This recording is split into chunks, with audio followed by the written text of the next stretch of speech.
కానీ ఈ ఇంటర్వ్యూ ఫుల్గా చూస్తున్న వాళ్ళకి ఒకటైతే అర్థమవుతుంది, రాజకీయాలే కాదు ఇన్ డెప్త్ నాలెడ్జ్ అనేది అద్దంకి దయాకర్కి ఎంతవరకు ఉందనేది నిజంగా చూస్తున్న వాళ్ళకి అర్థమైపోతుంది. ఏ సబ్జెక్ట్లోకి వెళ్ళినా నేను మిమ్మల్ని మోడరేటర్గా చాలా ఛానల్స్లో మిమ్మల్ని మాట్లాడుతున్నప్పుడు అక్కడ వరకే కొంతవరకే మేము రెస్ట్రిక్ట్ చేయగలం. ఇక్కడ నేను 1-to-1 ఉన్నా కాబట్టి మిమ్మల్ని రెస్ట్రిక్ట్ చేయడానికి లేదు నాకు.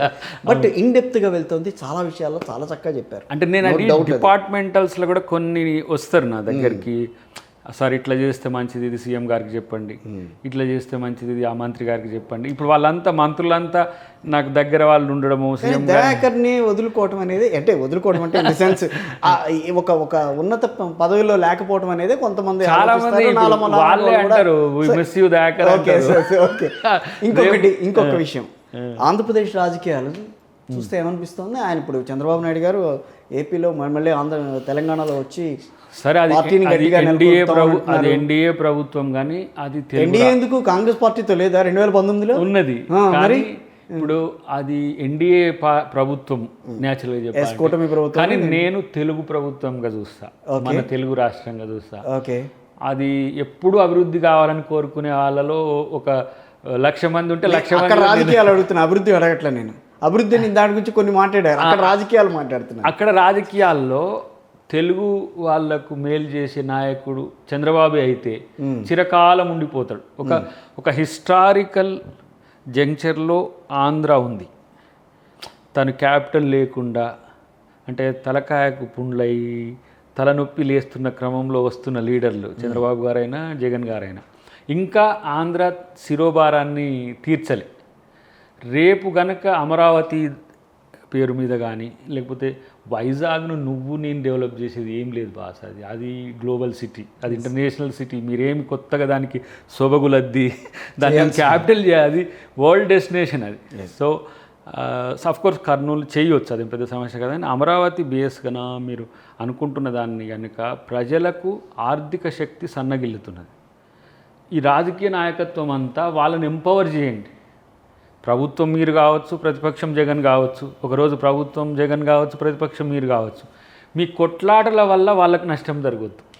ఇప్పుడు తొండికో మొండికో ఎన్డీఏ గవర్నమెంట్ అని ఎందుకన్నా అంటే ఆడ మోడీ కూడా ఇప్పుడు మీకు సపోర్ట్ చేసే స్థితిలో ఉన్నాడు. పోయినసారి సపోర్ట్ చేసిండో లేదు అంటే ఈ పెద్దగా వైజాగ్ స్టీల్ని అమ్మాలని చూసిండ్రు. కానీ ఇప్పుడు మొన్ననే వరల్డ్ బ్యాంక్ది ఒక 20,000 crores వాళ్ళు ఎయిడ్ ఇస్తా అన్నారు. అట్లా మీరు స్పెసిఫిక్గా ఎకనామిక్ ప్యాకేజెస్ మీరు ఎట్లా స్పెషల్ స్టేటస్ ఇస్తారో లేదో తెలియదు, అది ఇవ్వాలి. వాస్తవానికి అది ఒక చారిత్రక ద్రోహం. అది కాంగ్రెస్ ఇస్తుందా? వస్తే మేము గ్యారంటీనా? డెఫినెట్గా. అది అందుకు మేము ఆంధ్రప్రదేశ్లో ఒక్క సీట్ రాకపోని, ఒక సర్పంచ్ గెలవకపోని, రేపు 2029లో ప్రధానమంత్రి రాహుల్ గాంధీ అయితే స్పెషల్ స్టేటస్ ఇచ్చేది ఆంధ్రకు మేము. ఎందుకంటే అది మా వాదన, మేము బిల్లులో పెట్టింది. అది నష్టపోకూడదు విడిపోయినా అని ఒక బ్యాలెన్స్ కొరకు మేము చేసిన దాన్ని బీజేపీ దోకా ఇచ్చింది. సో మేము వచ్చినాక రేపు మమ్మల్ని నిలదీయండి. రైట్. ఇంకా ఫైనల్గా ఒకటి అడుగుతాం, కాంగ్రెస్ పార్టీకి దగ్గరగా రాబోతున్నాడు వైఎస్ జగన్మోహన్ రెడ్డి. నేను ఒకసారి మీరు ఆ టీవీలో ఉన్నప్పుడే ఒకసారి చెప్పిన, నేను అంటే డెస్టినేషన్ జగన్కు కాంగ్రెస్ కంటే గొప్పగా ఏది ఉండదు అన్న వాదన నిజమే. నా వ్యక్తిగత అభిప్రాయం చెప్తున్నా. రేపు ఆయన వస్తాడా రాడా పక్కన. నేను షర్మిలమ్మ కూడా, మరి షర్మిలమ్మ గారు కూడా రెడీగా ఉన్నారు. షర్మిలమ్మ కూడా ఆవిడని కాంగ్రెస్ పార్టీ పెట్టినప్పుడు నేను చీఫ్ చేశారు. ఇప్పుడు అక్కడ నేను వారి పార్టీ పెట్టినప్పుడు నేను పార్టీ వాళ్ళ కార్యక్రమాలకు పోకపోయినా నేను వ్యక్తిగతంగా పోయినాను. ఎందుకంటే రాజశేఖర రెడ్డి గారు నాకు కొంత పర్సనల్ కూడా నాకు ఇష్టమైన వ్యక్తి.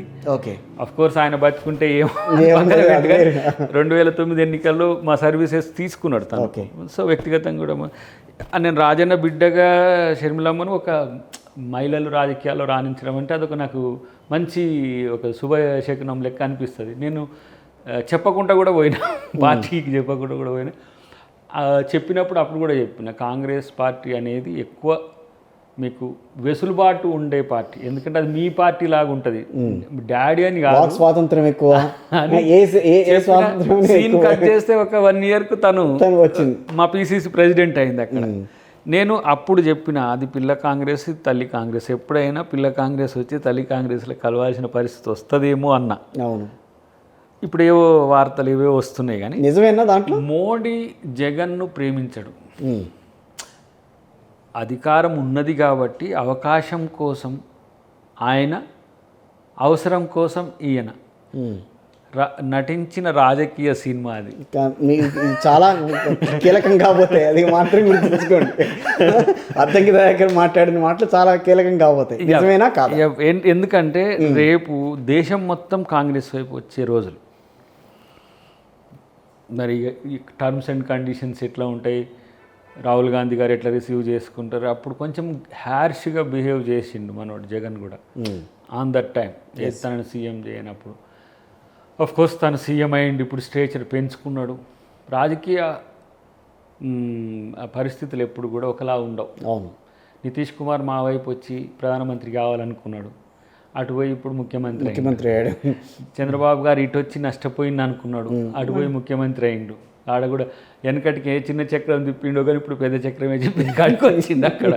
సో అప్పుడప్పుడు మార్పులు ఉంటాయి, రేపు చెప్పలేం. జగన్ వస్తే ఇంకా కాంగ్రెస్ పార్టీకి చంద్రబాబు నాయుడు అంటే ఆయన అంటే ఒక సాఫ్ట్ కార్నర్ అయితే ఉందా? Is also one of the Congress men once upon a course అది ఎప్పుడో, అది మీరు పుట్టుండ్రు నేను పుట్టుండ్రు ఆ టైంకి కావచ్చు. అయితే మన్మోహన్ సింగ్ గారికి ఒకసారి నేను కొండ లక్ష్మణ్ బాపూజీ గారు, ఆలయ నరేంద్ర గారు బతికున్నప్పుడు తెలంగాణ మూవ్మెంట్లో కలిసిపోయినాం. షాక్ అయినాం మేము పోయింది తెలంగాణ గురించి ఆయనకి ఏదో చెప్పడానికి పోయినాం. బాబు ఎట్లున్నాడు అడిగిండు ఆయన. ఇది ఏం అసలు వారికి కొండ లక్ష్మణ్ బాపూజీ గారికి చంద్రబాబు నాయుడు అంటేనే పడదు. ఎందుకు ఆయన కాంగ్రెస్లో ఉన్నప్పుడు ఉండే, తర్వాత విడిపోయినాక ఆయన పార్టీ ద్రోహి ఇట్లా ఉండే అభిప్రాయం ఉండే, తెలంగాణ వ్యతిరేకం చేసింది అనేది ఉండే.